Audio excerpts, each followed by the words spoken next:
Bonjour, c'est Christelle Cronier. Aujourd'hui, je vous emmène dans le bureau très privé de Guillaume Pépi, ex-PDG de la SNCF et actuel président d'Initiative France. Guillaume s'investit dans la gouvernance de grosses entreprises comme Lagardère et aide les entrepreneurs au sens large à prendre leur envol. Bonjour. Alors, vous êtes le président du premier réseau de financement et d'accompagnement des entrepreneurs en France. Et j'aimerais avoir votre point de vue sur est-ce qu'on peut encore entreprendre et se lancer en France aujourd'hui et demain aussi ? C'est surtout le bon moment en ce moment. Pour deux raisons. D'abord parce que beaucoup des personnes qui nous écoutent se disent est-ce que je ne devrais pas changer de vie ? Des salariés qui ont envie de créer leur propre boîte, des gens qui partent de leur boulot, par exemple en plan de départ volontaire, ou qui considèrent que leur carrière doit rebondir et qui se disent mais après tout, est-ce que je ne devrais pas faire ce que j'ai vraiment envie de faire ? Et pour ça, créer ma boîte et après créer des emplois. Puis la deuxième raison, c'est la réorientation de l'économie. C'est-à-dire que le Covid a quelque chose malheur et bon, ça a accéléré des tendances comme par exemple le circuit court, comme par exemple la réutilisation et l'économie circulaire, ou des tendances nouvelles sur l'implantation territoriale, l'ancrage territorial des activités. Et donc il y a plein d'opportunités qui n'existaient pas il y a juste 2-3 ans. Donc pour ces deux raisons-là, c'est vraiment le moment de se lancer. Donc beaucoup d'idées nouvelles qui naissent après Covid, on va dire, mais bien souvent les entrepreneurs ils n'osent pas se lancer. Alors j'ai vu qu'ils n'osaient pas se lancer pour 3 raisons pas assez d'argent, par peur d'être multifonction, de devoir tout faire, ou la peur de ne pas arriver à développer son réseau. Alors qu'est-ce que vous leur dites à ces entrepreneurs-là ? C'est la raison d'être du réseau Initiative France. Nous, on a 208 associations partout en France, donc forcément une près de chez vous. Ce sont des associations qui sont là pour gratuitement vous aider à réussir. Et notre projet, c'est tout simplement le vôtre. Et comment on s'y prend ? D'abord, on vous accueille pour vous orienter, pour fortifier votre projet. Ensuite, on vous finance un prêt d'honneur à taux zéro. Et le prêt d'honneur, c'est ce qui va dispenser de l'apport personnel. Ensuite, on vous accompagne dans la durée. Et accompagner dans la durée, c'est 1 an, 2 ans, 3 ans, 5 ans, où lorsque vous sentez en difficulté ou une attente quelconque, on est à vos côtés, jamais seul. Et puis la dernière chose, c'est le réseau, vous y faisiez allusion. On vous propose de vous intégrer dans un réseau local de chefs d'entreprise qui vont devenir vos clients, vos fournisseurs, vos partenaires. Donc les craintes que vous mentionnez, c'est exactement celles qui ont justifié la création du réseau Initiative France. Et encore une fois, on est un réseau privé associatif d'utilité publique entièrement gratuit. Donc vous nous aidez finalement, nous les entrepreneurs, à nous retrouver dans la jungle des aides et puis à avancer aussi sur toutes les choses qu'on a un petit peu de mal peut-être à gérer, la fiscalité, toutes ces choses-là. Et quel type d'entrepreneur alors est-ce que vous aidez ? La promesse de base, elle est simple, c'est que si vous êtes tout seul à vous lancer, vous avez à peu près 60% de chances de réussir au bout de 3 ans. Mais si vous êtes accompagné par un réseau comme Initiative France, le pourcentage n'est plus de 60% de chances de réussir, mais de 90%. Tout simplement parce que vous avez les bonnes armes, les bons outils et le bon accompagnement. Et cette promesse, elle est valable quel que soit le type de projet. Les projets des jeunes ou des moins jeunes, les projets en région parisienne ou dans les différentes régions ou en outre-mer, les projets quel que soit le secteur, est-ce qu'on est dans l'industrie, est-ce qu'on est dans le service, est-ce qu'on est start-up, est-ce qu'on est dans le sport, est-ce qu'on est quel que soit le secteur, dans l'agriculture, quel que soit le secteur. On est une sorte d'incubateur généraliste au service de toutes celles et de tous ceux qui ont envie de monter leur projet, de se jeter à l'eau, en quelque sorte. Est-ce que vous pouvez me donner quelques exemples d'entrepreneurs que vous avez accompagnés sur le terrain et qui ont réussi ? Alors, il y en a 23 ou 24 000 chaque année. Donc, des exemples, je pourrais vous en citer à peu près ce chiffre-là, parce que chaque projet est différent. Mais on a des projets dans l'agriculture, des personnes qui étaient loin de l'agriculture et puis qui reprennent une exploitation pour faire du bio, des personnes qui sont déjà dans le sport et qui inventent un logiciel pour faire du sport, des personnes qui reprennent un établissement qui était fermé depuis longtemps, un resto, pour en faire un resto bio, des personnes qui reprennent une exploitation ou qui créent une exploitation florale pour éviter que les fleurs viennent de 400 km plus loin, des personnes qui créent une petite entreprise digitale dans l'ouest de la France qui aident les entreprises industrielles à se digitaliser. Il y a 23 000 situations différentes et ce qui est vraiment encourageant, c'est que ça ne fait qu'augmenter.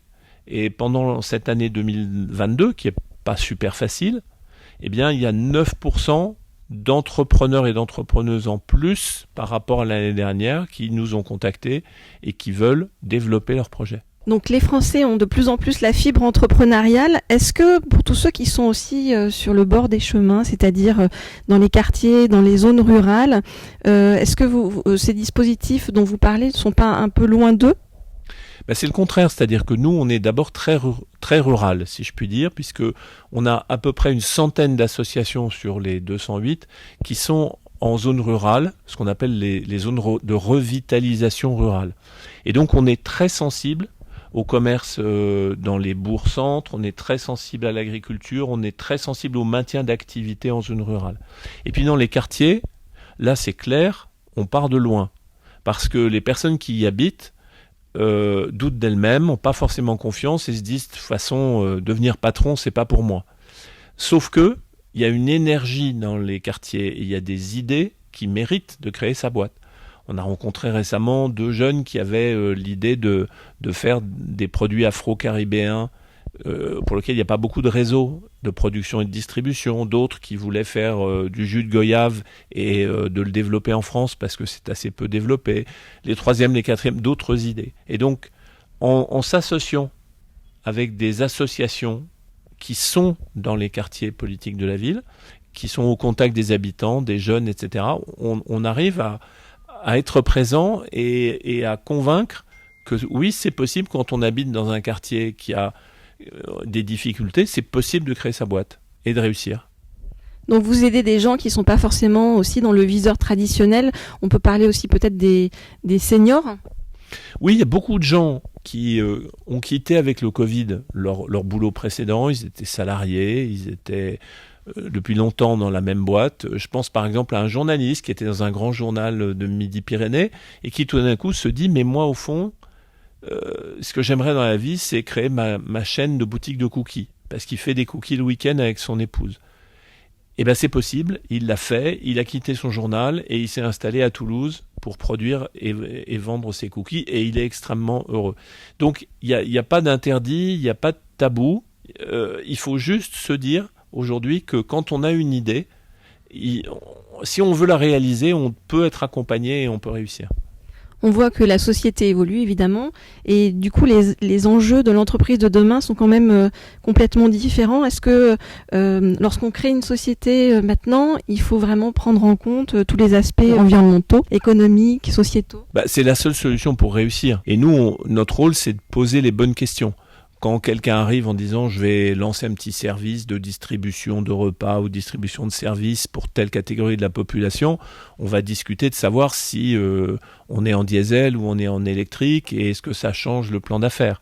Lorsque on discute avec quelqu'un qui veut créer une petite parfumerie avec des produits solides qui sont réputés plus protecteurs de l'environnement, on va discuter de l'impact de cette activité sur l'environnement et on va essayer toujours d'améliorer les choses. Donc, oui, il faut avoir ça en tête parce que l'économie de demain, c'est une économie qui est beaucoup plus sensible à cette transition énergétique, à cette transition environnementale et c'est tout simplement se donner les conditions de succès. Est-ce que c'est plus compliqué du coup pour un petit entrepreneur de se lancer tout seul en se disant je dois faire attention justement à tout ce qui est écologique, social, ce qui était alors moi c'est évidemment ce qui est très bien sur le chemin, mais est-ce que ça revient plus cher, c'est plus difficile ?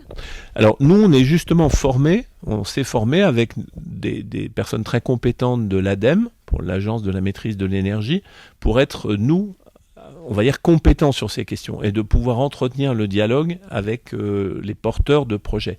Mais vous savez, ce qui est frappant, c'est que toutes celles qui portent des projets aujourd'hui, ils ont déjà ça en tête, ils ne nous attendent pas. Ils ont déjà réfléchi à leur empreinte locale, à leur empreinte énergétique, à leur empreinte environnementale. Et donc c'est un dialogue qui permet que le projet soit meilleur que celui qui était initialement envisagé. C'est un projet avec un meilleur impact souvent qui sort de notre dialogue. Heureusement, j'ai envie de vous dire que c'est rassurant.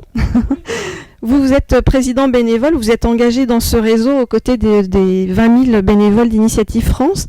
Alors, est-ce que on peut dire que finalement c'est ce qui va guider un petit peu l'entreprise de demain, aussi de se dire je donne 1 heure à mon voisin, je m'engage pour aider les autres, c'est cette solidarité des entrepreneurs?